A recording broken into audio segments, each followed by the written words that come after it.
Hello विद्यार्थी मित्रों, केम छो? मजामां?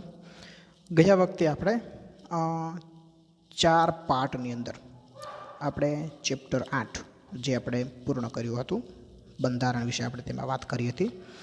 હવે આજે આપણે એક નવું ચેપ્ટર શરૂ કરવા જઈ રહ્યા છીએ, જે આપણા ભૂગોળનું પહેલું ચેપ્ટર છે.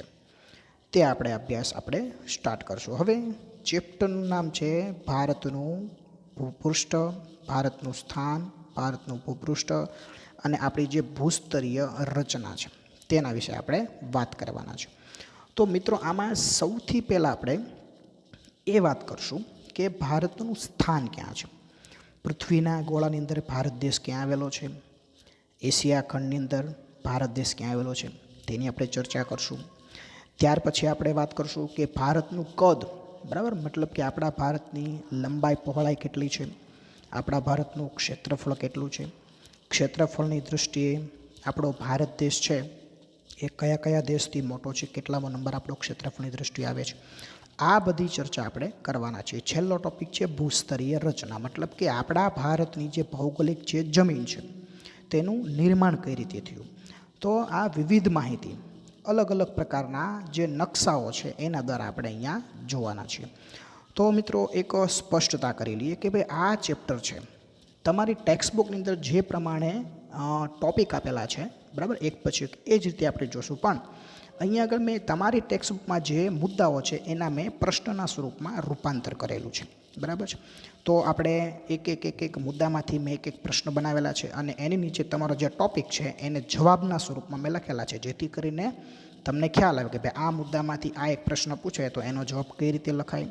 અને સાથે સાથે એમાં મેં એ પણ વિગત મૂકેલી છે કે ભાઈ એ પ્રશ્નો કેટલા માર્કની અંદર પૂછાય છે. તો ટૂંકમાં આ રીતે સંપૂર્ણપણે અહીંયા પ્રશ્નો વાઇઝ, બરાબર, આ ચેપ્ટર આપણે છે તેનો આપણે અભ્યાસ કરવાના છીએ. હવે અત્યારે આપણે ટોટલ, બરાબર, 3 પ્રશ્ન આપણે જોઈશું. પહેલું, આપણો દેશ છે એ સંસ્કૃતિનું સમન્વય તીર્થ કેવી રીતે બન્યું તેનો જવાબ મેળવશું, એટલે કે ચોપડીની પ્રસ્તાવના આપણે જોઈશું ટેક્સ્ટબુકની. એની પછીનો પ્રશ્ન, ભારત જે છે એનું સ્થાન આપણે જોશું, બરાબર, કે ભાઈ દુનિયાની અંદર પૃથ્વીના ગોળામાં અને એશિયા ખંડમાં ભારતનું સ્થાન ક્યાં છે, એ પ્રશ્નનો જવાબ આપણે મેળવશું. અને ત્રીજો ક્વેશ્ચન છે ભારતનું કદ અને વિસ્તાર, બરાબર, કે ભાઈ ભારતનું કદ કેવડું છે અને ક્ષેત્રફળમાં આપણો કેટલામો નંબર આવે છે. તો આ પ્રમાણે આ 3 પ્રશ્નો જે છે તેનો અભ્યાસ આપણે અહીંયા કરવાના છે. 3 પ્રશ્નોનો આપણે અભ્યાસ કરીએ એટલે આપણો જે આજનો લેક્ચર થાય છે કમ્પ્લીટ. તો હવે આપણે ચેપ્ટર 13મું છે એ આગળ જોઈએ અને સૌથી પહેલો પ્રશ્ન આપણે એનો અભ્યાસ આપણે શરૂ કરીએ કે ભારત જે છે એ સંસ્કૃતિનું સમન્વય તીર્થ કેવી રીતે બન્યું. તો વિદ્યાર્થી મિત્રો, અહીંયા આગળ જે આખું આપણું ચેપ્ટર છે એ તમારી ટેક્સ્ટબુકમાં જે પ્રમાણે ટોપિક છે એમ ટોપિક વાઇઝ જ આપણે ભણશું, પરંતુ અહીંયા આપણે એક નવી પદ્ધતિથી આ ચેપ્ટર ભણશું કે જેટલા ટોપિક છે એ દરેક ટોપિકના આપણે પ્રશ્ન બનાવેલા છે, બરાબર. એટલે તમારા ટેક્સ્ટબુકમાં જે ટોપિકનો ક્રમ છે એ પ્રમાણે જ આપણે ચાલશું, પણ એ દરેક ટોપિકના અહીંયા પ્રશ્ન બનાવેલા છે અને એ પ્રશ્ન તમારે કેટલા માર્ક્સમાં પૂછાય અને એનો જવાબ તમારે કઈ રીતે લખવો એની પણ અહીંયા આગળ તમને માહિતી આપેલી છે. તો તમારા ચેપ્ટરની અંદર સૌથી પહેલાં પ્રસ્તાવના આપેલી છે. તો પ્રસ્તાવનામાંથી તમને એક 2 માર્કનો પ્રશ્ન પૂછાય કે ભારત સંસ્કૃતિનું સમન્વય તીર્થ બન્યું છે, સમજાવો. મિત્રો, ખરેખર આ પ્રશ્ન જે છે એનો જવાબ તમારે ધોરણ 10ની અંદર જે પહેલું ચેપ્ટર આવશે ભારતનો વારસો, એમાં મિત્રો ડિટેલમાં તમારે માહિતી આવશે, બરાબર છે. પરંતુ અહીંયા આગળ આપણને 2-4 લીટીમાં થોડી ઘણી માહિતી આપી છે, તો એના આધારે આપણે આનો જવાબ લખશું, મતલબ કે સમજશું. તો મિત્રો, આપણો દેશ છે, બરાબર, ભારત, એ સંસ્કૃતિનું સમન્વય તીર્થ. સમન્વયનો મતલબ છે ભેગું થવું. અલગ અલગ દેશની સંસ્કૃતિઓ છે એ આપણા ભારત દેશમાં ભેગી થઈ છે. કેવી રીતે? તો ડિટેલમાં આપણે તમે આગળના ધોરણમાં ભણશો એટલે બહુ ચર્ચા નહીં કરીએ, પણ થોડી ઘણી માહિતી આપી દઈએ કે ભૂતકાળની અંદર આજથી 5000 વર્ષ પૂર્વે ઘણી બધી પ્રજાતિઓ છે એ ભારતના સમૃદ્ધ વારસા, એટલે કે ભારતની સમૃદ્ધ સંસ્કૃતિથી આકર્ષાઈને ભારતમાં આવી અને એમાંથી ઘણી બધી પ્રજાતિઓ છે એ ભારતની અંદર સ્થાયી થઈ ગઈ, મતલબ કે ભારતમાં એણે કાયમી વસવાટ કર્યો. અને આ દરેક પ્રજાતિઓ છે એ પોતાની સાથે પોતાની સંસ્કૃતિ, પોતાની ભાષા, પોતાના ધર્મ આ બધું પોતાની સાથે લાવી અને પછી ભારતની મહાનદમાં મતલબ કે આપણા લોકોમાં તે લોકો ભળી ગયા અને આપણી સંસ્કૃતિના વિકાસમાં પણ આ બધા લોકોનો ખૂબ જ ફાળો છે. એટલે બધાના સંયુક્ત પ્રયાસથી આપણી આખી સંસ્કૃતિ તૈયાર થઈ છે. એટલે કહેવાય છે કે આપણો દેશ છે ને એ સંસ્કૃતિનું સમન્વય તીર્થ બન્યું છે. મતલબ કે દરેક લોકોની સંસ્કૃતિ આપણા ભારતની અંદર ભેગી થઈ છે. તો મિત્રો અહીંયા આગળ આપણને શું કહેવા માગે છે જોઈએ આપણે કે વિશ્વના દેશમાં ભારત આગવું સ્થાન ધરાવે છે. આગવું એટલે કે મિત્રો મહત્ત્વનું, મોકાનું સ્થાન ધરાવે છે. મિત્રો તમે ભૌગોલિક રીતે પણ જુઓ તો આપણો ભારત દેશ છે એ વિશ્વના બીજા બધા દેશ કરતાં ખૂબ જ મોકાનું સ્થાન ધરાવે છે. કેવી રીતે એ આપણે આગળ જોશું. આગળ ટોપિક આવશે ભૂગોળનો, એની અંદર આપણે જોશું. તો મિત્રો તમને આમાંથી પ્રશ્ન પૂછાય કે વિશ્વના દેશોમાં સૌથી આગવું સ્થાન કયો દેશ ધરાવે છે? તો તમારે શું લખવાનું જવાબની અંદર કે ભારત. ભારત એક વિશાળ દેશ છે. બરાબર મિત્રો, ક્ષેત્રફળની દૃષ્ટિએ જુઓ તો આપણો 7મો નંબર આવે છે, જે આગળ આપણે આવશે. અને વસ્તીની દૃષ્ટિએ જુઓ તો આપણો મિત્રો 2જો નંબર આવે છે. મતલબ કે આપણો દેશ એક વિશાળ દેશ છે. ભારતીય સંસ્કૃતિ પ્રાચીનતમ છે. તે વસ્તીની રીતે વિશ્વનો લોકશાહી ધરાવતો સૌથી મોટો દેશ છે. આપણી સંસ્કૃતિ પ્રાચીન છે. એના માટે પ્રાચીન સમયમાં એક સરસ મજાનું વાક્ય કીધેલું છે કે સંસ્કૃતિની ઉષા ભારતથી પ્રગટી હતી. ઉષાનો મતલબ શું થાય? દિવસની શરૂઆત, મતલબ કે સવાર. ઉષાનો મિનિંગ થાય સવાર. સવાર એટલે શું? તો કે દિવસની શરૂઆત. તો જેમ દિવસની શરૂઆત સવારથી થાય છે, તો એમ દુનિયાની અંદર જ્યારે સંસ્કૃતિની શરૂઆત થઈ ત્યારે સૌ પ્રથમ કયા દેશની સંસ્કૃતિથી શરૂઆત થઈ? તો કે ભારતથી. સૌથી પહેલાં કઈ સંસ્કૃતિ વિકસી? તો કે ભારત. એટલે એવું કહેવાય છે કે દુનિયામાં સૌથી પ્રાચીનમાં પ્રાચીન સંસ્કૃતિ ધરાવતો જો કોઈ દેશ હોય તો તે છે આપણો ભારત. વસ્તીની રીતે વિશ્વનો લોકશાહી ધરાવતો સૌથી મોટો દેશ છે. જો મિત્રો હવે એક વસ્તુ અહીંયા નોટ કરજો. તમને ખાલી એવું પૂછે કે ભાઈ વસ્તીની દૃષ્ટિએ સૌથી મોટો દેશ કયો? તો ચીન આવે. આપણને બધાને ખ્યાલ છે આપણો નંબર કેટલામો છે? 2જો છે. પણ ચીન લોકશાહી નથી. તમને એવું પૂછે કે ભાઈ દુનિયામાં જેટલા લોકશાહી દેશો છે એમાં સૌથી વસ્તી વધારે કોની? એમાં વસ્તીની દૃષ્ટિએ સૌથી મોટો દેશ કયો? તો મિત્રો એમાં કયું નામ આવશે? તો કે એની અંદર ભારતનું નામ આવશે. મિત્રો દુનિયામાં જે લોકશાહી દેશો છે એમાં આપણો દેશ કેવો છે? સૌથી મોટો દેશ છે. ભારતની સંસ્કૃતિની સમન્વયકારી ભાવનાએ કોઈ પણ ધર્મ, જાતિ કે પ્રજાને તરછોડી નથી, પરંતુ દરેકના માટે તેને દ્વાર કેવા રાખ્યા છે? ખુલ્લા. મતલબ કે આપણે આગળ વાત કરી હતી કે ભૂતકાળની અંદર આપણા ભારતની અંદર ઘણા બધા ધર્મ, ઘણી બધી જાતિ, ઘણા બધા લોકો જે છે અલગ અલગ સંસ્કૃતિ ધરાવતા જે આપણા ભારતની અંદર આવ્યા. પરંતુ આપણો એક સામાન્ય સૂત્ર અતિથિ દેવો ભવ, બરાબર છે, મહેમાન છે આપણા ભગવાન કહેવાય. એ સૂત્ર પ્રમાણે કોઈ પણ વિદેશી પ્રજાને આપણે તરછોડી નથી. દરેકના માટે આપણા દ્વાર કેવા રાખ્યા છે? ખુલ્લા. એટલે જ મિત્રો આપણે કીધું હતું આગળ કે આપણી સંસ્કૃતિ કેવી છે? સમન્વયકારી ભાવનાવાળી. મતલબ કે સંસ્કૃતિનું સમન્વય તીર્થ આપણો ભારત બન્યો છે. સર્વ ધર્મો, સર્વ પ્રજા, જાતિ પ્રત્યે સમભાવ એ ભારતની આગવી શું છે? લાક્ષણિકતા છે. અને તેથી તો ભારતમાં સંસ્કૃતિનો સમન્વય થયો છે. મતલબ કે સર્વ ધર્મો અને સર્વ પ્રજા પ્રત્યે સમાન ભાવ, કોઈ પ્રત્યે ભેદભાવ નહીં, આવી આપણી લાક્ષણિકતા છે. એટલે આપણે દરેક ધર્મો, દરેક જાતિને આપણે આવકારી છે. અને એટલે જ આપણી સંસ્કૃતિ છે એમાં દરેક જાતિઓનો શું થયો છે? સમન્વય થયો છે. તો મિત્રો અહીંયા આગળ આ 2 માર્કનો પ્રશ્ન થઈ જાય છે પૂરો. તો જો તમને 2 માર્ક્સનો પ્રશ્ન પૂછાય તો તમારે આટલી વિગત એની અંદર લખવાની રહેશે. હવે મિત્રો બીજો એક પ્રશ્ન છે કે ભારતના સ્થાન વિશે માહિતી આપો. કે દુનિયાની અંદર ભારત ક્યાં છે? એશિયા ખંડની અંદર ભારત ક્યાં છે? એના વિશે આપણે આ પ્રશ્નની અંદર જવાબ લખવાનો છે. બરાબર. વિશ્વના નકશામાં ભારત ક્યાં છે? મતલબ કે પૃથ્વીના ગોળામાં ભારત ક્યાં છે? અને આપણો જે એશિયા ખંડ છે એની અંદર ભારત ક્યાં છે? તો એના વિશે તમારે માહિતી આપવાની છે. દૃષ્ટિએ જુઓ તો ભારત દેશ છે એ ઉત્તર ગોળાર્ધમાં આવેલો છે. આ શબ્દ તમારે યાદ રાખવાનો છે, ઉત્તર ગોળાર્ધ.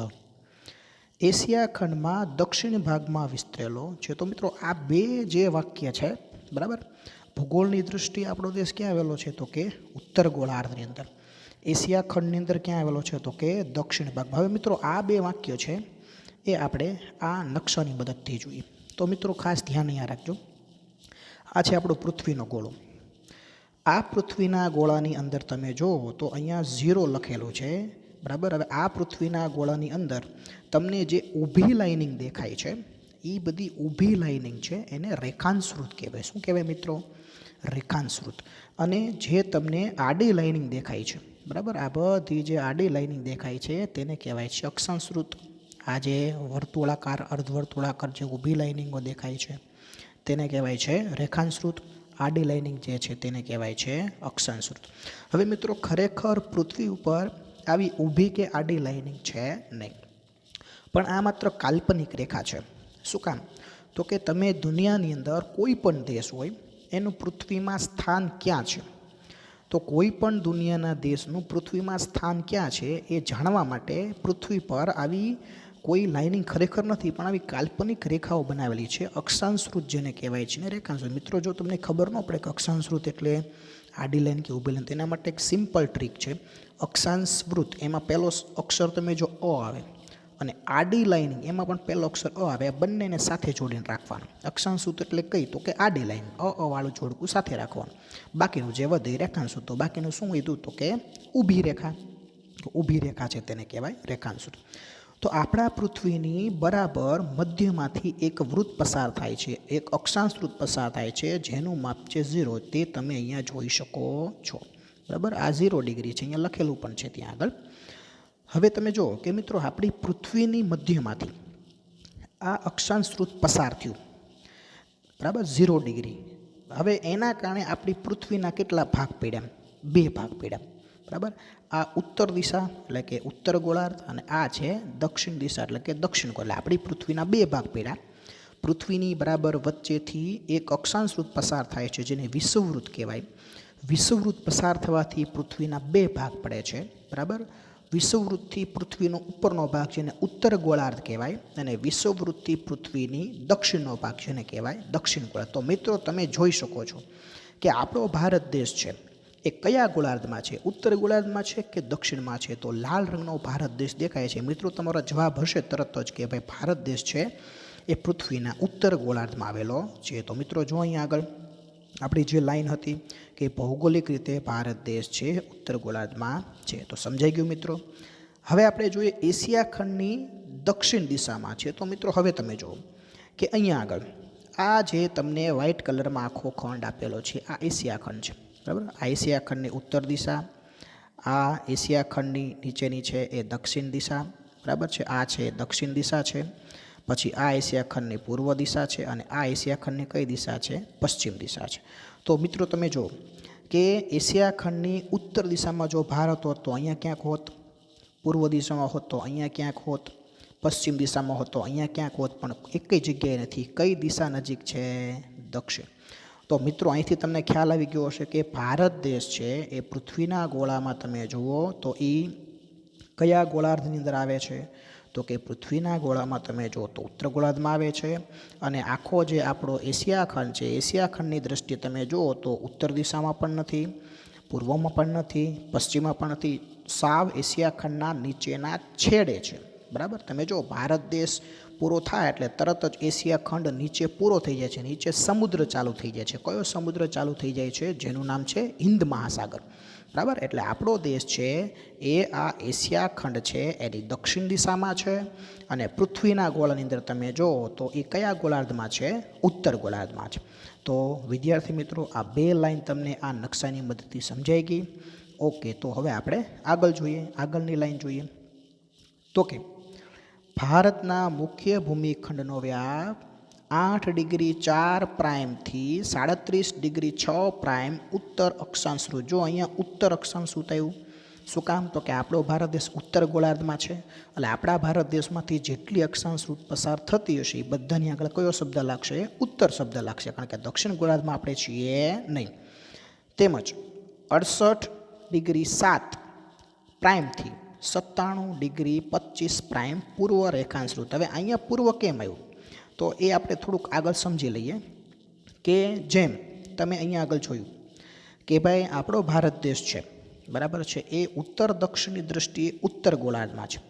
તો પૂર્વ પશ્ચિમ દૃષ્ટિએ કયા ગોળાર્ધમાં છે? તો મિત્રો અહીં એક માર્ક કરજો, બરાબર. જેમ અહીંયા 0 ડિગ્રી અક્ષાંશ વૃત્ત છે, તો એમ રેખાંશ વૃત્તમાં તમે માર્ક કરો ને તો અહીંયા આગળ જો આ 0 રેખાંશ વૃત્ત છે, બરાબર. આ કયું રેખાંશ વૃત્ત છે? પૃથ્વીની બરાબર મધ્યની ઊભી રેખા જે 0 ડિગ્રી છે. તો આ રેખાંશ વૃત્ત છે, એની આ બાજુનો જે આખો ભાગ છે, આ આખો ભાગ કયો ગોળાર્ધ કહેવાય? તો કે એને કહેવાય પૂર્વ ગોળાર્ધ. અને એની આ બાજુનો આખો જે આ ભાગ છે એને કહેવાય પશ્ચિમ ગોળાર્ધ. તો મિત્રો તમે જો પૂર્વ પશ્ચિમ દ્રષ્ટિએ જુઓ તો આ વચ્ચેની બરાબર રેખાંશ વૃત્ત છે, 0 રેખાંશ વૃત્ત છે, એનાથી આપણે કઈ દિશામાં છીએ? તો કે પૂર્વ દિશામાં છીએ. પશ્ચિમ દિશામાં અહીંયા ક્યાં આપણો દેશ છે નહીં. મિત્રો ધ્યાન રાખજો, બરાબર. અહીંયા આગળ પશ્ચિમ દિશામાં આપણો દેશ છે નહીં, અહીંયા આગળ નથી, બરાબર. એટલે એવું કહી શકાય કે આપણો દેશ છે એ અહીંયા આગળ પૂર્વ દિશામાં હોવાથી તમે ઉત્તર દક્ષિણની દૃષ્ટિએ જુઓ તો આપણો દેશ કયા ગોળાર્ધમાં આવે? તો કે ઉત્તર ગોળાર્ધમાં આવે. અને પૂર્વ અને પશ્ચિમની દૃષ્ટિએ જુઓ તો આપણો દેશ કયા ગોળાર્ધમાં છે? તો કે પૂર્વ ગોળાર્ધની અંદર સમાવેશ થાય છે. તો મિત્રો આ લાઈન સમજાઈ ગઈ. હવે આપણે આગળ જોઈએ. હવે આ મુખ્ય સમજવાનું છે કે આપણો ભારત દેશ પહેલાં તો સમજવાનું છે કઈ અક્ષાંશ વૃત્તની વચ્ચે છે, પછી જોવાનું છે કે કઈ રેખાંશ વૃત્તની વચ્ચે છે. તો એ આપણે નીચે એક સરસ મજાનો અહીંયા પૃથ્વીનો ગોળો આપેલો છે. મિત્રો આમાં આપણે જે આગળ ભણી ગયા સમજાવેલું છે કે ભાઈ પૃથ્વીની મધ્યમાંથી આ એક વિષુવવૃત્ત પસાર થાય છે, બરાબર. પછી આ બધી આડી છે એ અક્ષાંશ વૃત્ત છે, બરાબર. આ ઊભી છે એ બધી રેખાંશ વૃત્ત છે. જે આપણે આગળ ભણી ગયા હમણાં એ જ વસ્તુ અહીંયા સમજવાની છે, નવી કોઈ વસ્તુ છે નહીં. આગળની આકૃતિ જોઈએ તો અહીંયા આગળ તમને જોવા મળશે, બરાબર. આ સેમ એ જ વસ્તુ સમજાવે છે. જો પૃથ્વીના ગોળાની અંદર તમને કેટલી બધી આડી રેખાઓ અને ઊભી રેખાઓ જોવા મળશે. અહીં સમગ્ર પૃથ્વીનો ગોળો તમારી સમક્ષ અહીં રજૂ થાય છે. એની મદદથી તમે જોઈ શકો છો કે કેટલી બધી રેખાંશ વૃત્ત છે અને કેટલી બધી અક્ષાંશ વૃત્ત છે. હવે મિત્રો અહીંયા આગળ જોઈએ આપણે કે આપણો ભારત દેશ આપણે સૌથી પહેલાં અક્ષાંશ વૃત્ત જોઈએ. તો જો મિત્રો નીચે અહીંયા તમને દેખાશે 8મી રેખા, બરાબર. આ જે અક્ષાંશ વૃત્ત છે કઈ છે? 8 ઉત્તર અક્ષાંશ. આપણે પોઈન્ટ પછીના આંકડા નથી જોતા, માત્ર પોઈન્ટ પહેલાંના આંકડાને ટાર્ગેટ કરીએ. તો આ 8મી અક્ષાંશ વૃત્ત છે. તો જો મિત્રો અહીંયા 8મી અક્ષાંશ વૃત્તથી આપણો દેશ ચાલુ થયો, પછી અહીંયા દાખલા તરીકે 9 આવશે, પછી અહીંયા 10 આવશે, પછી 11, એમ કરતાં તમે આગળ જુઓ તો છેલ્લે કઈ અક્ષાંશ વૃત્તે આપણો દેશ અહીંયા પૂરો થાય છે? તો કે 37મી અક્ષાંશ વૃત્તે આપણો દેશ કેવો થઈ જાય છે? પૂરો. તો મિત્રો અહીંયા તમને સમજાવવા એવું માગે છે કે આપણો દેશ કઈ અક્ષાંશ વૃત્તની વચ્ચે આવેલો છે? તો કે 8મી અક્ષાંશ વૃત્તથી આપણો દેશ છે એ અહીંયાથી શરૂ થાય છે અને 37 અક્ષાંશ વૃત્ત છે ત્યાં આગળ આપણો ભારત પૂરો થાય છે. આટલી અક્ષાંશ વૃત્તની વચ્ચે આપણો દેશ આવેલો છે. આ અક્ષાંશ વૃત્તની મદદથી આપણા દેશનું સ્થાન આપણે પૃથ્વીના ગોળા પર મેળવ્યું. હવે મિત્રો પછી આપણે એવું કીધું કે કઈ રેખાંશ વૃત્તની વચ્ચે આવેલો છે. રેખાંશ વૃત્ત એટલે હવે શું જોવાનું? આપણે ઊભી લાઇનિંગ જોવાની, બરાબર. પૂર્વ દિશામાં છે તો આપણે હમણાં સમજી ગયા. હવે કઈ રેખાંશ વૃત્તની વચ્ચે આવેલો છે? તો મિત્રો અહીંયા આગળ જો નકશામાં દર્શાવેલું છે કે આપણો ભારત દેશ છે એ આ આપણી પહેલી કઈ રેખા છે? તો કે 68મી રેખા. તો મિત્રો અહીંયા 68મી રેખા દોરેલી છે, બરાબર. કે ભાઈ આ રેખા છે કઈ છે? 68મી રેખાંશ વૃત્ત છે. તો 68મી રેખાંશ વૃત્તથી શરૂ કરી અને અહીંયા જો મિત્રો આપણો દેશ જે છે એ અહીંયા આગળ જે આ 96 પછી અહીંયા આવશે 97. તો અહીંયા આગળ 97માં આપણો દેશ કેવો થાય છે? પૂરો. તો અહીંયા આગળ 97મી રેખા જે છે ત્યાં આપણો દેશ થઈ જાય છે પૂરો. તો મિત્રો જો 68મી રેખાંશ વૃત્તથી 97મી, અહીંયા આપણો આ છેડો છે પૂર્વ દિશાનો, 97મી રેખાંશ વૃત્તે પૂરો થયો. અને અહીંયા આગળનો છેડો શરૂ ક્યાંથી થયો? ગુજરાતથી. તો કે 68 ડિગ્રી 7 પ્રાઇમ. જો મિત્રો અહીંયા લખેલું છે, અહીંયા માપ લખેલું છે, અહીંયા પૂરું ક્યાં થયું એ માપ પણ લખેલું છે. તો આ બંને જે નિશાની કરેલી છે ત્યાં આગળથી એ રેખાંશ વૃત્ત પસાર થતી હશે. તો એની મદદથી કહી શકાય કે આપણો દેશ 68 રેખાંશ વૃત્તથી શરૂ થાય છે અને 97 રેખાંશ વૃત્તમાં આપણો દેશ પૂરો થાય છે, બરાબર. તો હવે મિત્રો એનો મતલબ શું થયો કે આ અક્ષાંશ વૃત્ત અને આ રેખાંશ વૃત્ત આ બંનેની મદદથી તમે આપણા દેશનું સ્થાન જાણી શક્યા. તમને કોઈ કેમ કે હવે પૃથ્વીના ગોળામાં ભારત ક્યાં આવેલો છે? તો મિત્રો એનો જવાબ કે 8 ઉત્તર અક્ષાંશ વૃત્તથી 37 ઉત્તર અક્ષાંશ વૃત્ત. 68 પૂર્વ રેખાંશ્રુતથી 97 પૂર્વ રેખાંશ્રુત અક્ષાંશ્રુત આવે તો ઉત્તર દિશા, કારણ કે આપણે ઉત્તર ગોળાર્ધમાં છીએ, અને રેખાંશ્રુત આવે તો પૂર્વ દિશા, કારણ કે આપણે પૂર્વ ગોળાર્ધમાં છીએ. તો આ રીતે આ તમે ભારતનું સ્થાન કીધું છે, તો આ રીતે તમે દુનિયાના કોઈ પણ દેશનું સ્થાન છે એ તમે સરળતાથી જાણી શકો છો. ચાલો પછીનું વાક્ય. ભારતની મધ્યમાંથી જે વૃત્ત પસાર થાય છે તેને કર્કવૃત્ત કહેવાય છે, જેનું માપ છે 23°30' ઉત્તર અક્ષાંશ. બધે મિત્રો અક્ષાંશ વૃત્તમાં ઉત્તર જ આવશે, કારણ કે આપણે કયા ગોળાર્ધમાં છીએ? તો કે આપણે ઉત્તર ગોળાર્ધની અંદર છીએ. જે દેશને બે ભાગમાં વિભાજિત કરે છે, બરાબર મિત્રો. હવે આપણે નકશાની મદદથી સમજીએ કે કઈ રીતે આપણા દેશને બે ભાગમાં વિભાજિત કરે છે. તો મિત્રો અહીંયા ભારતનો નકશો આપણે ફરીવાર જોઈએ તો તમે જો કે આ ભારતની બરાબર મધ્યમાંથી ગુજરાતમાંથી આ અક્ષાંશ વૃત્ત પસાર થાય છે. જે અક્ષાંશ વૃત્તના કારણે આપણો દેશ કેટલા ભાગમાં વહેંચાઈ ગયો? તો કે બે ભાગમાં, બરાબર. મતલબ કે અક્ષાંશ વૃત્ત વચ્ચેથી જે કર્કવૃત્ત જે વચ્ચેથી જે અક્ષાંશ વૃત્ત પસાર થાય છે તેનું આપણે નામ આપ્યું છે કર્કવૃત્ત, બરાબર. તેનું માપ છે 23 અક્ષાંશ, બરાબર. આમ પૂરેપૂરું એનું જો માપ જોવા જઈએ તો અહીંયા આપણને એનું માપ આપેલું છે. તમને પૂછે કે ભારત દેશ કયા કર્કવૃત્ત કયા અક્ષાંશ વૃત્ત પર આવેલું છે? તો કે 23°30'. આ શું છે? આપણા અક્ષાંશ કર્કવૃત્તનું માપ છે. હવે આ ભારતની મધ્યમાંથી જે કર્કવૃત્ત પસાર થાય છે તો તેના કારણે આપણા ભારતના કેટલા ભાગ પડ્યા? બે ભાગ પડ્યા, બરાબર. આ કર્કવૃત્તથી આ જે ઉપરનું છે એ ઉત્તર ભારત, અને કર્કવૃત્તથી આ નીચેનું જ્યાં સુધી છેલ્લું છે એ દક્ષિણ ભારત. હવે સૌથી પહેલાં આપણે ઉત્તર ભારતની વિશેષતા કઈ છે એના વિશે જોશું, ત્યાર પછી જોશું આપણે દક્ષિણ ભારતની વિશેષતાઓ. તો આપણે ઉત્તર ભારત વિશે પહેલાં આપણે જોઈએ, ત્યાર પછી જોઈએ આપણે દક્ષિણ ભારત. તો અહીંયા આપણને ઉત્તર ભારતની વિશેષતાઓ આપેલી છે. ઉત્તર ભાગ વધુ પૂર્વ પશ્ચિમ દિશામાં ફેલાયેલો છે. અહીં વિશાળ મેદાન છે, હિમાલયની પર્વતમાળા છે, બરાબર. ઉત્તર ભારતની વાત થઈ ગઈ પૂરી. તો મિત્રો અહીંયા ફરીવાર કે તમે ભારત દેશનો નકશો જુઓ તો અહીંયા આગળ તમને ઉત્તર ભારતની જે આ પહોળાઈ છે એ પહોળાઈ તમને કેવી જોવા મળશે? વધારે જોવા મળશે. મતલબ કે આપણો ઉત્તર ભારત છે એ પૂર્વ પશ્ચિમ દિશામાં વધારે ફેલાયેલો છે. આપણા ઉત્તર ભારતમાં તમે અહીંયા આગળ જોશો તો અહીંયા આગળ ઉત્તર ભારતનું મેદાન આવેલું છે. તેમજ તમે અહીંયા આગળ જોશો હિમાલયમાં, તો અહીંયાથી આટલા વિસ્તારમાં તમને શું જોવા મળશે? હિમાલયની પર્વતમાળા અહીંથી આમ જોવા મળશે. મતલબ કે ઉત્તર ભારતની વિશેષતામાં તમારે શું યાદ રાખવાનું? તો કે ઉત્તર ભારત પૂર્વથી પશ્ચિમ દિશામાં વધારે પહોળાઈ ધરાવે છે. ઉત્તર ભારતનું મેદાન આવેલું છે, અને ઉત્તર ભારતમાં હિમાલયની પર્વતમાળા આવેલી છે, બરાબર. ઉત્તર ભારતની વાત અહીંયા થઈ ગઈ પૂરી. હવે આપણે કયું ભારત જોશું? તો કે દક્ષિણ ભારત જોશું. તો હવે આપણે જોઈએ દક્ષિણ ભારત. તો એની વિશેષતા કઈ છે? કર્કવૃત્તથી દક્ષિણ આવેલું ક્ષેત્ર ત્રિકોણ આકાર ધરાવે છે. મિત્રો આ એક તમને ટૂંકમાં પ્રશ્ન પૂછાય કે ભાઈ દક્ષિણ ભારત કેવો આકાર ધરાવે છે? ત્રિકોણ, ઊંધો ત્રિકોણ, જે આપણે હમણાં નકશામાં જોઈએ. તેનો દક્ષિણ તરફનો ભૂભાગ સાંકડો થતો જાય છે. મુખ્યત્વે દ્વીપકલ્પી ઉચ્ચ પ્રદેશનો ભાગ છે. તેમાં પૂર્વ તથા પશ્ચિમ કિનારાના મેદાનનો સમાવેશ થાય છે. હવે મિત્રો પહેલું વિધાન આપણે સમજીએ કે દક્ષિણનો ભાગ ત્રિકોણાકાર છે અને સાંકડો થતો જાય છે. તો મિત્રો જો અહીંયા તમને સ્પષ્ટ દેખાય છે કે દક્ષિણ ભારત છે એનો આકાર કેવો છે? ત્રિકોણાકાર છે, બરાબર. ઊંધો ત્રિકોણ હોય એવું તમને લાગે. જેમ તમે દક્ષિણ તરફ નીચે આવો એમ એની પહોળાઈ કેવી થતી જાય છે? તો કે એની પહોળાઈ છે સાંકડી થતી જાય છે. એની પછીનું વાક્ય કયું છે એ જોઈએ. મુખ્યત્વે દ્વીપકલ્પીય ઉચ્ચ પ્રદેશનો ભાગ છે. હવે મિત્રો દ્વીપકલ્પીય ઉચ્ચ પ્રદેશ એટલે અહીંયા તમારે બે શબ્દ સમજવાના. એક શબ્દ તમારે સમજવાનો દ્વીપકલ્પ કોને કહેવાય, અને બીજો શબ્દ સમજવાનો ઉચ્ચ પ્રદેશ કોને કહેવાય. તો મિત્રો તમે ધોરણ 8ની અંદર હતા ત્યારે તમે દ્વીપકલ્પ એટલે શું એના વિશે તમે સમજી ગયા કે કોઈ પણ જમીનનો ભાગ કે જેની 3 બાજુ પાણી હોય તો એને દ્વીપકલ્પ કહેવાય. તો મિત્રો દક્ષિણ ભારતમાં તમે જો 3 બાજુ સમુદ્ર છે, દાખલા તરીકે અહીંયા આગળ છે બંગાળાની ખાડીનો સમુદ્ર એટલે એક દરિયો, પછી અહીંયા આગળ તમે માર્ક કરો તો અહીંયા આગળ છે બીજો સ્ટાર કરશું ત્યાં અરબ સાગર, તો આ બીજો પાણીનો ભાગ, અને સૌથી નીચે તમે જો તો અહીંયા ત્રીજો સ્ટાર કરું છું ત્યાં આગળ છે હિન્દ મહાસાગર. તો મિત્રો તમે માર્ક કરો કે આપણા દક્ષિણ ભારતની 3 બાજુ પાણી છે ને ઉપર તો શું છે, અહીંયા જમીન છે. તો આ દક્ષિણ ભારતને કેવો કહેવાય?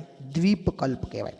જે ભૂમિ ભાગની 3 બાજુ પાણી હોય અને એક બાજુ જમીન હોય તો તેને દ્વીપકલ્પ કહી શકાય છે. અને ઉચ્ચ પ્રદેશ શા માટે કહેવાય?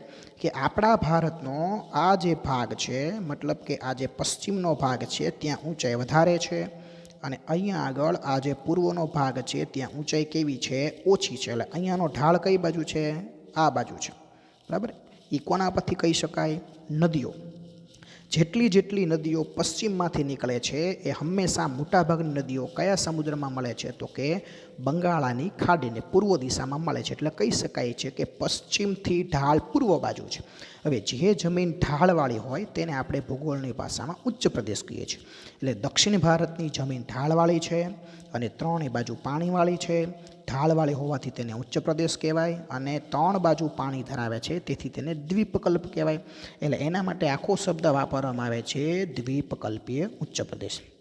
દક્ષિણ ભારતના પૂર્વમાં તથા પશ્ચિમમાં કિનારાના મેદાનો આવેલા છે. મિત્રો હવે ફરીવાર નકશો જોઈએ કે આપણું દક્ષિણ ભારત છે એની અંદર તમે જો તો અહીંયા આગળ આ જે પૂર્વ કિનારો છે અને અહીંયા આગળ આ પશ્ચિમ કિનારો છે. આ કિનારેથી બધી નદીઓ સમુદ્રની અંદર મળે છે.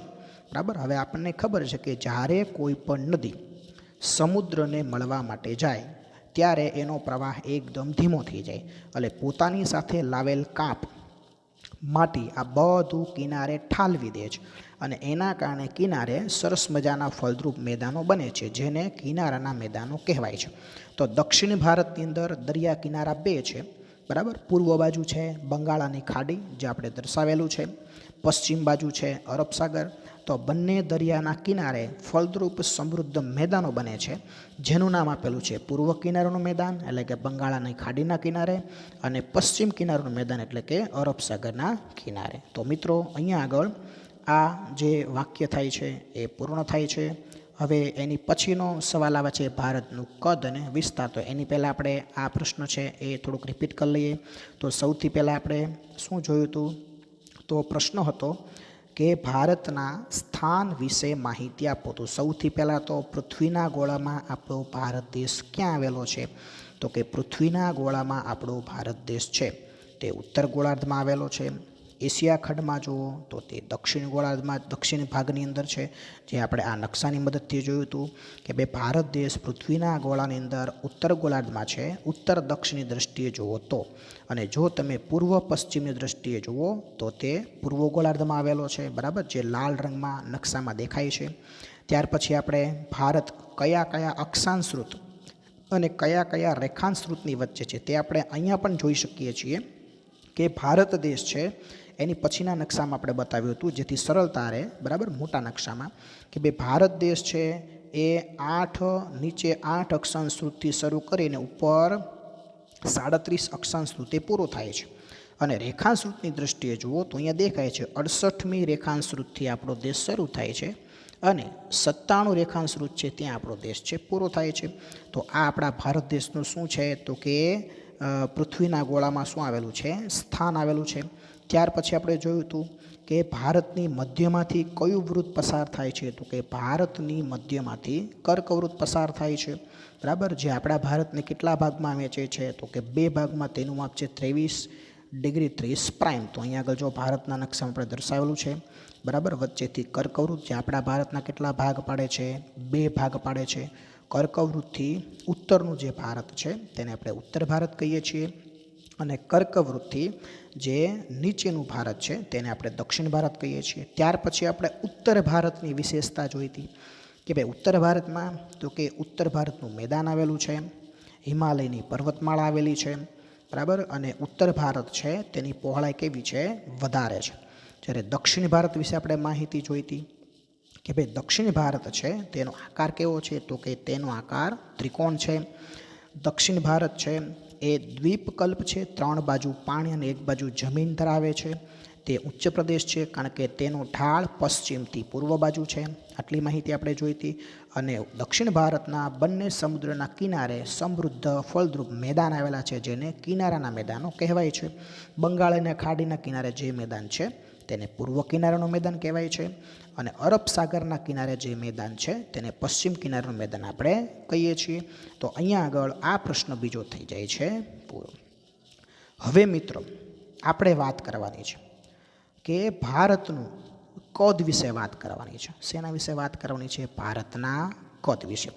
તો મિત્રો હવે એની પછીનો ટેક્સ્ટબુકમાં ટોપિક આવે છે કદ અને વિસ્તાર, બરાબર, પેરેગ્રાફની અંદર. આપણે એમાંથી એક પ્રશ્ન બનાવી નાખ્યો છે કે ભારતના કદ અને વિસ્તારની માહિતી આપો. ભારતનું કદ કેવડું છે અને તેનો વિસ્તાર કેવડો છે એની માહિતી આપો. તો એ પ્રશ્નમાં તમારે કેવી રીતે જવાબ લખવાનો છે તેના વિશે આપણે ચર્ચા કરીએ છીએ.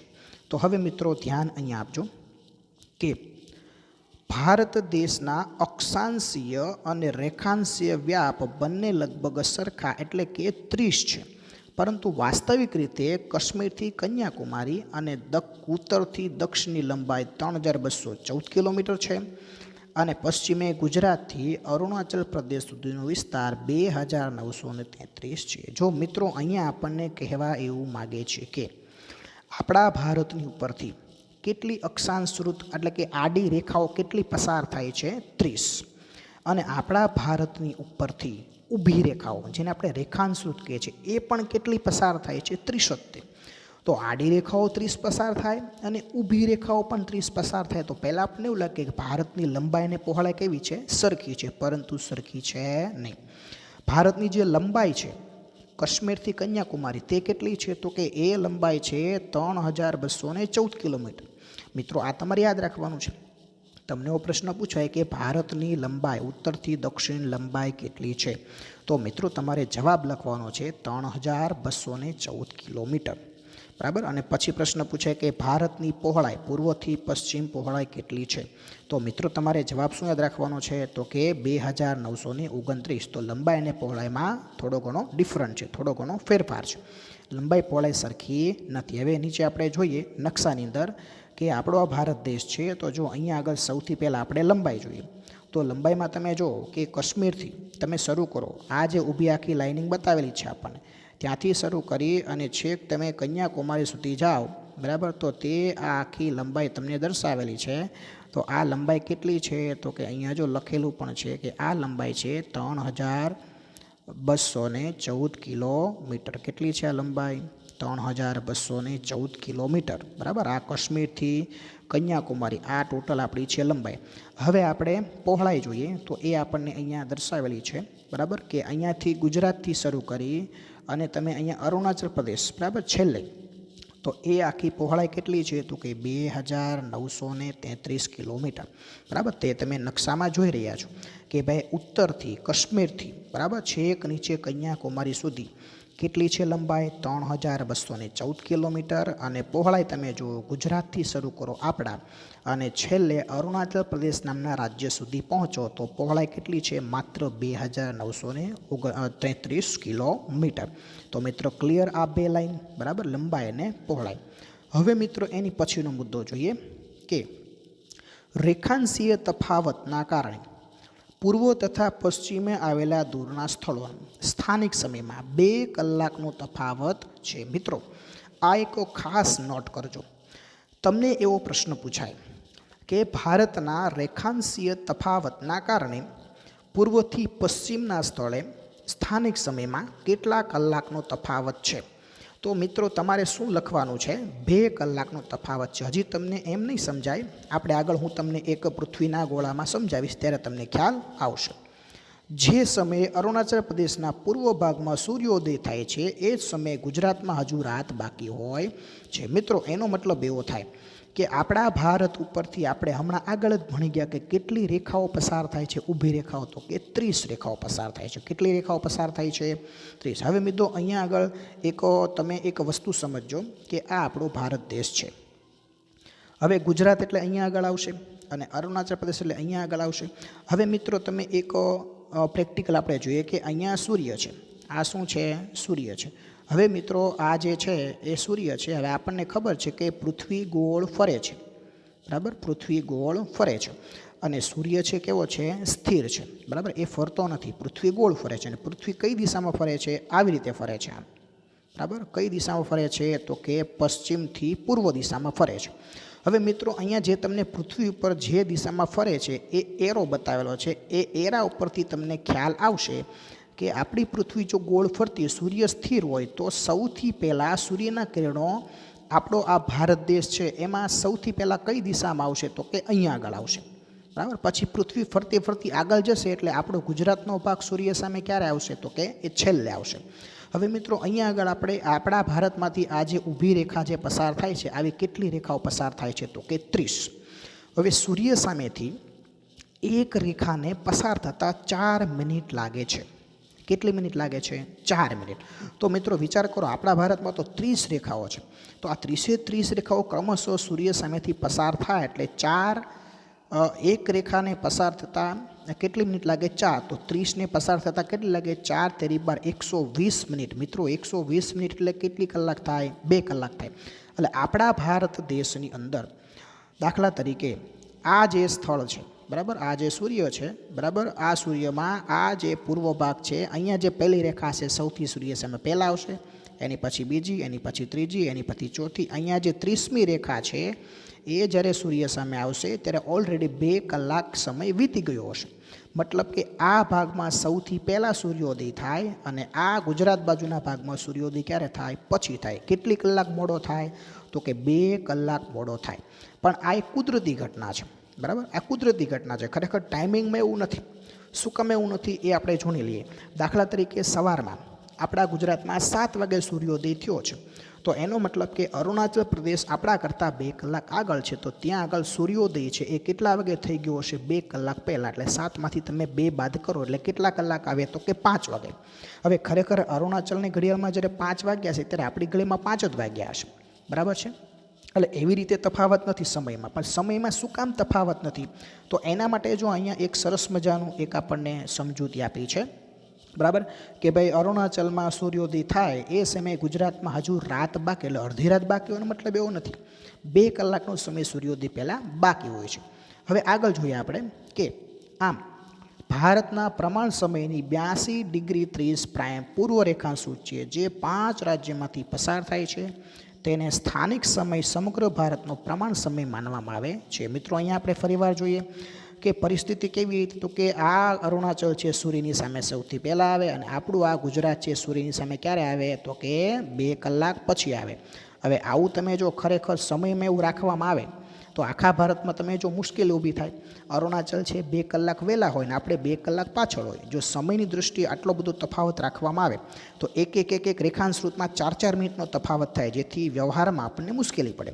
એટલે એના માટે શું કરવામાં આવ્યું કે ભારતની બરાબર મધ્યમાંથી એક રેખા પસાર થાય છે, બરાબર, 82°30', બરાબર, જેને આપણે આપણી પ્રમાણ સમય રેખા કીધી. આ રેખા જ્યારે સૂર્ય સામે આવી બરાબર એ રેખા જ્યારે સૂર્ય સામે આવી ત્યારે માનો કે આ રેખા ઉપર જેટલા સ્થળો છે એની સામે બરાબર સૂર્ય સામે આવે એટલે કેટલા વાગ્યા હોય? 12. તો ત્યારે આખા ભારતનો સમય શું નક્કી કરી નાખ્યો? 12 વાગ્યાનો નક્કી કરી નાખ્યો. એટલે એનો મતલબ શું થયો કે આખા ભારતનો સમય આ રેખા જ્યારે સૂર્ય સામે આવી ત્યારે આખા ભારતનો સમય સેટ કેટલા વાગ્યાનો કરી નાખ્યો? 12 વાગ્યાનો. એટલે હવે આખા ભારતનો સમય કેવો થઈ ગયો? 1 થઈ ગયો, બરાબર. આખા ભારતનો સમય છે એ હવે કેવો થઈ ગયો? 1 થઈ ગયો. એટલે આ જે રેખા છે એની મદદથી આખા ભારતનો સમય 1 કરી નાખવામાં આવે એટલે એને કહેવામાં આવે છે પ્રમાણ સમય રેખા. જે આપણા ભારતનો શું બતાવે છે? સમય બતાવે છે, જેને પ્રમાણ સમય રેખા કહેવાય. એટલે અત્યારે તમે મિત્રો જોઈએ તો કુદરતી રીતે ખરેખર આપણા ગુજરાતમાં જ્યારે સૂર્ય ઉગે છે એની પહેલાં 2 કલાક પહેલાં કુદરતી રીતે અરુણાચલ પ્રદેશમાં સૂર્ય ઉગી ગયો હોય છે. કુદરતી ઘટનામાં મિત્રો આપણે કોઈ ફેરફાર કરી શકતા નથી. એટલે વાસ્તવિક રીતે સૂર્યોદય ખરેખર અરુણાચલમાં પહેલાં થાય છે, આપણા ગુજરાતમાં 2 કલાક પછી જ થાય છે. પણ ટાઈમિંગ અરુણાચલને આપણું બેયનું સરખું છે. ત્યાં 5 વાગ્યા હોય તો આપણે અહીંયા 5 જ વાગ્યા હોય. તો આ ટાઈમિંગ આપણે શેના આધારે સરખો કર્યો? આપણી પ્રમાણ સમય રેખાના આધારે, બરાબર. શેના આધારે સરખો કર્યો આપણે? આપણી પ્રમાણ સમય રેખાના આધારે. અને આ જે પ્રમાણ સમય રેખા છે એ કેટલા રાજ્યોમાંથી પસાર થાય છે? તો કે 5 રાજ્યોમાંથી પસાર થાય છે. મિત્રો તમને પ્રશ્ન પૂછાય કે ભારતની પ્રમાણ સમયરેખા કઈ છે, બરાબર. તો તમારે જવાબ લખવાનો 82°30' પૂર્વ રેખાંશૃત. ફરીવાર મિત્રો યાદ કરાવું છું કે પૂર્વ પશ્ચિમની દ્રષ્ટિએ જોઈએ તો આપણો દેશ પશ્ચિમ ગોળાર્ધમાં છે નહીં. કયા ગોળાર્ધમાં છે? પૂર્વમાં. એટલે અહીંયા શું આવશે? પૂર્વ રેખાંશૃત. અને 5 રાજ્યમાંથી આપણી જે પ્રમાણ સમયરેખા છે પસાર થાય છે. તો મિત્રો આ જે પ્રેક્ટિકલ બાબત છે સમજાઈ ગઈ કે ભાઈ કુદરતી રીતે આપણા ભારતમાંથી 30 રેખાંશૃત પસાર થાય છે. દરેક રેખાને સૂર્ય સામેથી પસાર થતાં 4 મિનિટ લાગે, એટલે 30 રેખાને પસાર થતાં 2 કલાકનો સમય લાગે. એટલે કુદરતી રીતે આપણા ભારતમાં જે ઘટનાઓ છે એ થોડીક આગળ પાછળ છે. બંને છેડાઓની ઘટનામાં 2 કલાકનો તફાવત છે, બરાબર. પરંતુ વાસ્તવિક રીતે આપણો સમય આખા ભારતનો એક સરખો રહે, જેથી વ્યવહારમાં આપણને મુશ્કેલી પડે નહીં. એટલે સમય શેના આધારે નક્કી કર્યો? તો કે 82°30' જે આપણી પ્રમાણ સમયરેખા બનાવવામાં આવી અને જેના આધારે આપણો સમય નક્કી કરવામાં આવ્યો, એટલે એને આપણે આપણી પ્રમાણ સમયરેખા તરીકે આપણે ઓળખીએ છીએ, બરાબર. તો મિત્રો હવે આપણે આ તમને પ્રેક્ટિકલ બાબત છે આ તમને સમજાઈ ગયો છે. હવે આપણે આગળ જે આમાંથી તમને સૌથી પહેલો પ્રશ્ન થાય કે ભાઈ અરુણાચલ પ્રદેશના પૂર્વ ભાગમાં સૂર્યોદય હોય છે ત્યારે પશ્ચિમ ગુજરાતમાં ખાલી જગ્યા હોય છે, તો હજુ રાત બાકી હોય છે. મતલબ કે અડધી રાત બાકી હોતી નથી, પણ 2 કલાક આપણે એના કરતાં કેવા હોઈએ છીએ? પાછળ હોઈએ છીએ. ચાલો એની પછી ભારતનો કુલ વિસ્તાર 32.8 લાખ ચોરસ કિલોમીટર છે. ક્ષેત્રફળની દૃષ્ટિએ જોતા ભારત વિશ્વમાં 7મા ક્રમે આવે છે. મિત્રો આપણે આગળ પણ ચર્ચા કરી હતી કે વસ્તીની દૃષ્ટિએ આપણો ક્રમ કેટલામો છે? તો કે બીજો ક્રમ છે, બરાબર. ચાઇનાની વસ્તી આપણા કરતાં વધારે છે, એનો ક્રમ કેટલામો આવે છે? તો કે ચાઇનાનો ક્રમ આવે છે પહેલો. અને આપણા ભારતનો ક્રમ કેટલામો આવે છે? બીજો ક્રમ આવે છે. પરંતુ જો તમે ક્ષેત્રફળની દૃષ્ટિએ જુઓ તો વિશ્વની અંદર આપણા કરતાં મોટા દેશો કેટલા છે? તો કે આપણા કરતાં મોટા દેશ છે 6. હવે મિત્રો આમાંથી તમને એવો પ્રશ્ન પૂછાય કે ક્ષેત્રફળની દૃષ્ટિએ ભારત કરતાં કેટલા દેશો મોટા છે? તો તમારે એના જવાબમાં શું લખવાનું છે? તો કે ક્ષેત્રફળની દૃષ્ટિએ ભારત કરતાં 6 દેશ મોટા છે. પછી એવો પ્રશ્ન પૂછાય કે ક્ષેત્રફળની દૃષ્ટિએ ભારતનો કેટલામો નંબર આવે છે? તો મિત્રો તમારે શું લખવાનું છે? તો કે ક્ષેત્રફળની દૃષ્ટિએ ભારતનો 7મો નંબર આવે છે. એની પછી પ્રશ્ન પૂછાય કે ભારતનું કુલ ક્ષેત્રફળ કેટલા લાખ ચોરસ કિલોમીટર છે? તો મિત્ર જવાબમાં શું લખશો? 32.8 લાખ ચોરસ કિલોમીટર છે. હવે મિત્રો વિશ્વના ભૂભાગના ક્ષેત્રના આપણો ભારત દેશ માત્ર 2.42%માં આવેલો છે. મતલબ કે આખા વિશ્વનું જે ટોટલ ક્ષેત્રફળ છે, આખા વિશ્વનું ટોટલ ક્ષેત્રફળ છે એના 2.42%, રાઉન્ડ ફિગરમાં જોઈએ તો 2.5%. એટલે આખું દુનિયાનું જે 100% ક્ષેત્રફળ છે એના માત્ર 2.5%માં આપણે આવેલા છીએ. કેટલા ટકામાં આવેલા છીએ? 2.5%માં. તો વિચાર કરો, આપણો અવડો મોટો દેશ છે છતાં દુનિયાનો કેટલો ભાગ છીએ આપણે? 2.5% ક્ષેત્રફળની દ્રષ્ટિએ. તો વિચાર કરો આખી દુનિયા કેવડી મોટી હશે. એટલે તમને એવો પ્રશ્ન પૂછાય કે ભારત વિશ્વના ભૂભાગના કેટલા ટકા ક્ષેત્રફળમાં આવેલો છે? તો એનો તમારે જવાબ લખવાનો છે 2.42%માં આપણે આવેલા છીએ. ભારત જે છે એ ભૂભાગના કેટલા ટકા ક્ષેત્રફળમાં આવેલો છે? તો શું આવે જવાબમાં? 2.42%. વિશ્વના જે 6 દેશો ભારતથી મોટા છે તેના નામ મિત્રો ખાસ તમારે યાદ રાખવાના છે. સૌથી પહેલું ક્ષેત્રફળમાં રશિયા, એનાથી બીજો નંબર આવે છે કેનેડા, એના પછી આવે છે અમેરિકા, એની પછી આવે છે ચાઇના, એની પછી આવે છે બ્રાઝિલ, 6થા નંબર આપે છે ઓસ્ટ્રેલિયા અને 7મા નંબર ઉપર આવે છે આપણું ભારત, બરાબર. આનો ક્રમ કેટલામો છે? તો કે આનો ક્રમ છે 7મો. તો આ દુનિયાના આપણા કરતાં ક્ષેત્રફળની દ્રષ્ટિએ કેટલા દેશ મોટા છે? તો કે 6.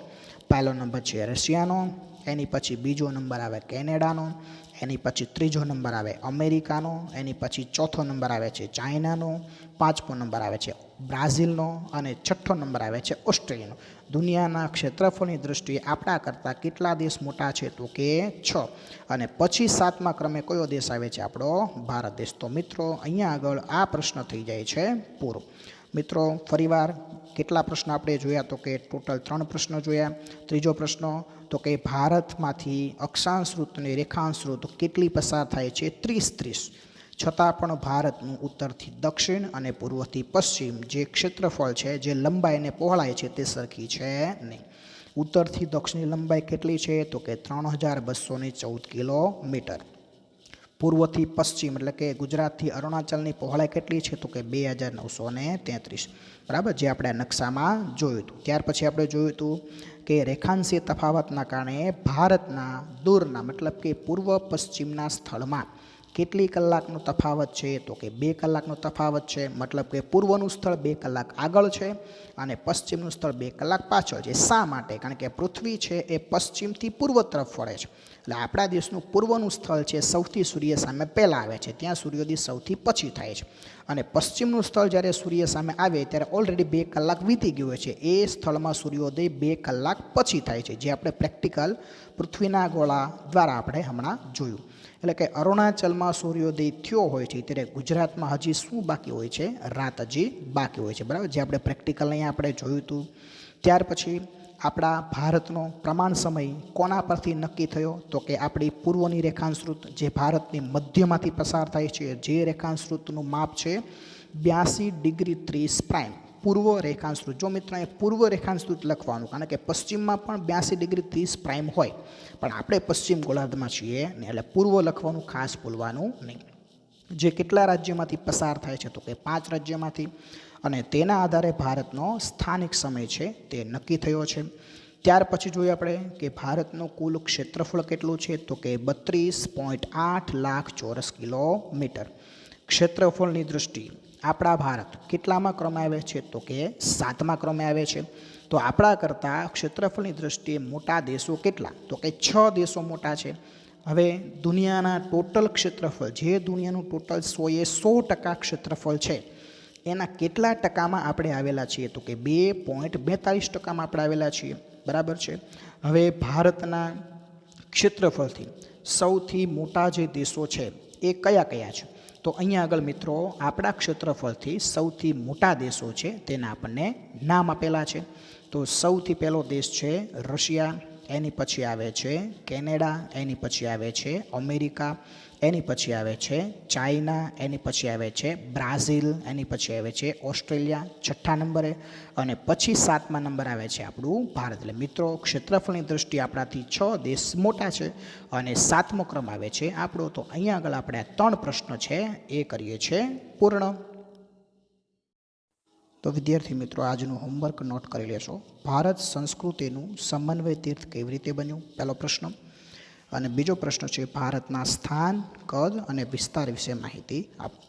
એક 3 માર્કનો પ્રશ્ન છે જે બીજો છે તે, અને પહેલો પ્રશ્ન છે એ 2 માર્કનો પ્રશ્ન છે. તો આ માર્ક્સને ધ્યાનમાં રાખીને તમારે એના જવાબ લખવાના છે અને જે તે ટીચરને તમારે સબમિટ કરવાના છે.